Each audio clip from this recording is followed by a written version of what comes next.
I'm looking at a very colourful book here, the Lido Guide. Lido or Lido, what do you say?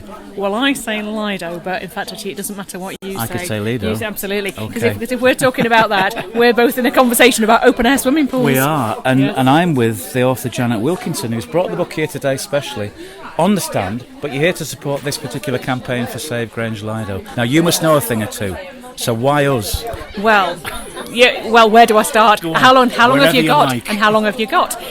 So Emma and I, we came together over our love of Lidos. We met on social media. Emma's your co-author.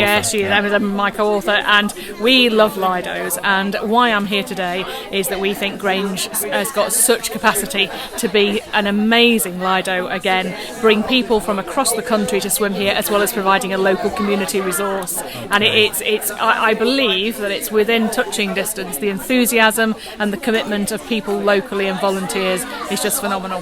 Now, you mentioned the word capacity there, which is looking to the future. Now, if you've written a book about the whole Lido scene in England, the British Isles are just England, is this? No, this is the whole British Isles, Jersey, Guernsey. Yeah. So you know about the potential that was seen in other sites, which have come to fruition. Yes. So how does this compare to those others, in your opinion? Well, in my opinion, and it is only my opinion, it's worth it. Yes, well, that's very kind. The Grange it's got the potential to be the full ticket. It's got a beautiful surroundings. So in fact, actually, it's set in a gorgeous natural setting. Mm-hmm. Actually, the buildings themselves are architecturally interesting.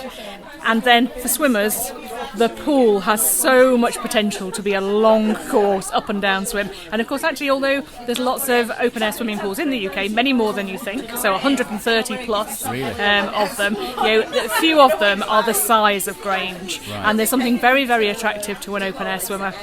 So we have the full package, really. You are the full package. As long as you've got coffee and cake to go with it afterwards. And I can see cafes galore here in Grange. So I think there's it feels within touching distance. So we also have the setting and the view, don't we? We do. Which must account for even extra. It does. Well, in fact, actually, my co-author Emma has done a written thing about pools with a view, and because when you've got 130, you can cut them all sorts of different ways. Yeah. And I think that for me personally, my favourite Lido is Gourock on the River Clyde up in Scotland, and I think that this is very similar in terms of the setting, the hills, the water, the overall ambience of the place, and I think it's got sort of, as I said, the full package really.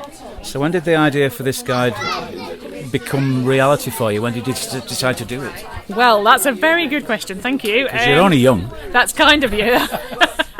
These are my dad's jokes, not mine. It's a good job. I've got a face for radio, I think, is what I've got. So when did you start with this idea of writing the book? Okay, well, the book started, we crowdfunded it in 2016. So in fact, actually, people pledged well ahead of the book being written to actually see it in print. But for me, this journey, rather overused word, but journey, is really defines sort of finding them all, started 17 years ago. Right. So you've been interested in the settings and the places for many, many years. Many years, yes. And you had all that knowledge to bring to this project. Yes, and actually then combined with Emma's knowledge and experience, and she's got a really wide experience of actually being involved with a Lido in terms of as volunteer and sort of knowing how the ins and outs of a Lido Which one was that? Portishead, yes, which again another coastal Lido in a beautiful setting, and they're very successful and they're very innovative and a great team. They're very like the people that you've got here in Grange to make this happen. So this place closed in 1993. I grew up in Barrow-in-Furness. We had outdoor swimming pools, which went earlier. There was a slump. When did the rebirth and the reinterest in outdoor swimming begin? Yeah, so I'm going to say 5 years ago. So it's that recent? I think so, yeah. Okay. So as you can imagine, sort of starting this 17 years ago, this has been a bit of a minority hobby for me, and people have been laughing at me for the last 17 years. Look at those loonies swimming on New Year's Day, that sort of thing. It's to be fair to say that I've had several pools to myself in September, and had several very nice but quite chilly swims when in fact perhaps I've been the only person in the pool, and doggedly I've kind of continued with this, but I would say things really have started to it started to hot up. Is that, can I use that term? Yeah, As in fact, actually, we've had better summers and more interest in them. Funnily enough, Yes. the climate is becoming kinder to this idea of outdoor swimming, isn't Yeah, it? in the northwest it is certainly. Yes. So it's so I think it's an interesting thing that there was a slump, but I think there's a committed band of people who first of all made this possible, the book, because they said actually that's a book we'd like to see. And So you weren't on your own. No, with this and passion. and in fact, actually, I think that's one of the things that social media has done for us. Is it's brought all of us with this minority interest together to kind of go, actually, do you know what? There's quite a few of us. Quite a few. So there goes one of the reasons this is a perfect setting. Yes. With a station less than a Yes. mile along the prom, Yes. which in an environmentally friendly way, travelling by train is better than coming by car, isn't it? Well, it is, and in fact, actually, Helen de Meyer, who is an outdoor swimmer, she is swimming all the Lidos of the UK and going by public transport. Excellent. And so as a result of that, she's blazing a trail for making sure that you can get to all of them via public transport, which I think is really interesting. I think that once you step inside this community, goodness me, there's a lot to say. Yeah. And there's lots of different ways of doing it, and it's fantastic that you've got a train station here. You've got great parking in town, a lovely setting. What you need is water in that pool now, and then we'll all be in.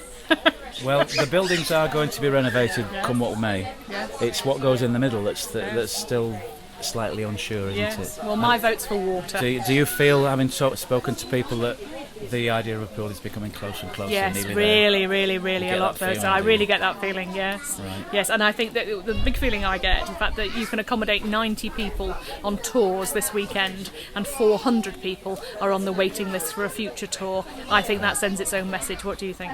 I think you're very, very right there. So does the book travel with you around the country to events Yeah, well, and conferences? Are you? Let's face it, the book travels inside me everywhere. In fact, actually, the book is me. Right. Well, I don't do a great deal of this, but I can talk for Lidos till the cows come home. So. But there is a conference, isn't there? A national There is a conference. long, yes. In fact, actually, on the 21st of September, the National Lido Conference. Will you be there? I will be there. Yes. So myself and my co-author Emma, we've organised this before, and it's the idea that we would bring people from different Lidos together and talk Lido stuff. You can't imagine how much there is to say on the topic, and we've got a range of speakers, but mainly, as you can imagine, it's the informal conversations that really help people to say, oh, we do that, oh, could we do that, and share the Lido love, really. So will Grange Lydell be represented at that conference? I'm sure one of them. Yes. Is it possible we may get the conference here one of these years? I think you will. Yes. Can you I fix think it for us? Yes.